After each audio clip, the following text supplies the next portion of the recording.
my friends, and welcome back to Desire Dialogues. Let's talk about one of the most painful dynamics that a lot of couples experience, right? One partner wants sex more often, the other partner wants it a bit less. And then suddenly, intimacy starts to feel like tension instead of connection. What's going to happen is that higher desire partner feels rejected, and then that lower desire partner feels really pressured. Maybe a lot of shame going on with it too. And both, or all, right? What's wrong with us? That's what they're thinking, right? In many cases, nothing's wrong. You're just dealing with two different types of desire. And one of them is called responsive desire, all right? So the myth about desire is that most people grow up believing desire works like this. You feel turned on first, then you want sex. That's what we call spontaneous desire. It shows out of nowhere, right? It comes up. And then you see it in the movies, right? And then it's like, but here's what many couples don't realize, okay? A huge percentage of people, especially women in long-term relationships, experience something different. So let's get into what responsive desire actually is, okay? So responsive desire doesn't start with feeling horny. It starts with something happening first. Connection, touch, conversation, flirting, atmosphere. So the desire comes after the stimulus, not before. So instead of desire turns to sex, it looks like stimulus leads to arousal, leads to desire. So that means someone with responsive desire might not feel interested in sex at the beginning, but once their body and mind are engaged, they become open to it. So why couples misinterpret, they misinterpret the crap out of this. They get stuck, right? That higher desire partner thinks, oh, if they wanted me, they'd already be in the mood. But then the responsive partner is thinking, well, I might get there, but I'm not there yet. So the moment before, it even begins, things get shut down, right? Because of those thoughts. So let's talk about the science behind responsive desire. Responsive desire is deeply connected to the brain and the nervous system. So your body constantly evaluates two systems. Excitation, which is your turn on. Think of it like the gas pedal in the car. And then inhibition are your turn offs. And think about it like the brakes in the car.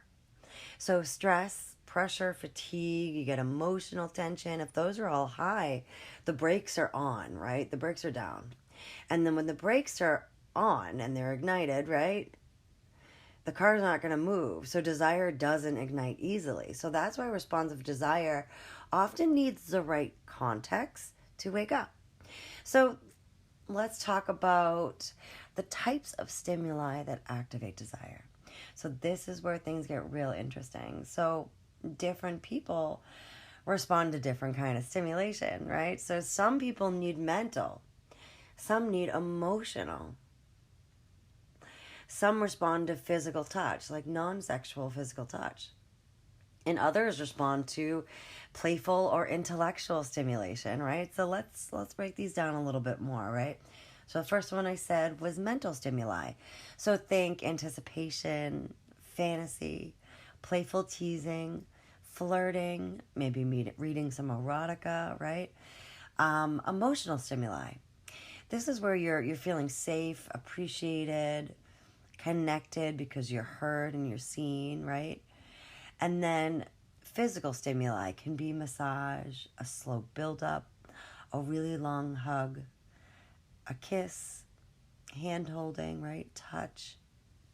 And then we have intellectual stimuli. So this is shared curiosity.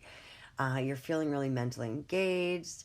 Maybe there's a lot of humor and great conversation. So a responsive desire partner usually needs one or two of these to activate before sex even feels appealing. So without that stimuli, their body simply stays neutral. Do you know what I mean? So the goal isn't to pressure the responsive partner to want sex. The goal is to create the conditions, right, where desire can grow, like where those breaks can be kind of the foot can be let up a bit, right? So that's a different approach there. And I want to invite you to that. So it's going to help move you guys from why don't you want me to what helps your body open, right? I want to give you a simple exercise that can change the way that you approach intimacy, all right? So whatever dynamic you got, all right, each partner in the dynamic is going to create the list, right? So we're going to create 2 lists. On list 1, turn-ons. So these are things that make your body more open to intimacy. Some examples can be anticipation during the day. Maybe you're sending like a flirty text in the morning, right? Feeling desired, maybe get some compliments, maybe you're wearing something nice that makes you feel good. Slow touch, playful flirting, feeling emotionally connected. I have a couple of clients that when they're just being like a boss dad, it's really hot to watch. Cologne, like, you know what I mean? There's senses here. The different senses can help make this turn on list for you too. Second list is going to be your turn off.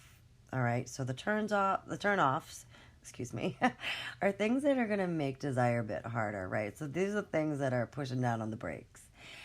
Some examples are predictable, right? Predictability, like that routine. Maybe stress, right? Pressure for sex. Maybe you feel rushed. Maybe you feel criticized. Maybe there's a lack of emotional connection right now. Here's the important part. Once you do these lists, I want you to exchange the list. Because a lot of people and a lot of couples assume that they know what their partner needs, but they've actually never seen it written out. All right, so what this does is removes the guessing. Now intimacy becomes a collaboration instead of conflict. It leaves more room for curiosity and, new facts, right? So like, let me give you a few examples of how responsive desire, actually shows up in real relationships. Because once couples see themselves in this can really, change the conversation, okay? So I got first example, all right? So imagine this, one partner had a long day. There was kids, errands, work stress. And then the higher desire partner walks in the room, gives them a quick kiss, right? A little hug, a little neck nibble, right? And says, hey, you want to go to bed? So to the higher desire partner, this feels normal, right? But to someone with responsive desire, their brain is still in task mode. Their nervous system hasn't shifted yet. So right now, their body's saying immediately, like, ooh, not right now. But if instead the evening could have started with relaxing first, right? Some decompression, conversation, sitting together, laughing, that same person might become completely open to intimacy 30 minutes later. The difference wasn't attraction. It was the transition. I'm going to say that to you again. The difference wasn't attraction. It was transition. So another example is that predictability, right? So some couples fall into a very predictable pattern. The same time, the same approach, the same initiation style, right? The same sequence. And then after a while, the responsive partner's brain already knows what's coming. So that mystery disappears.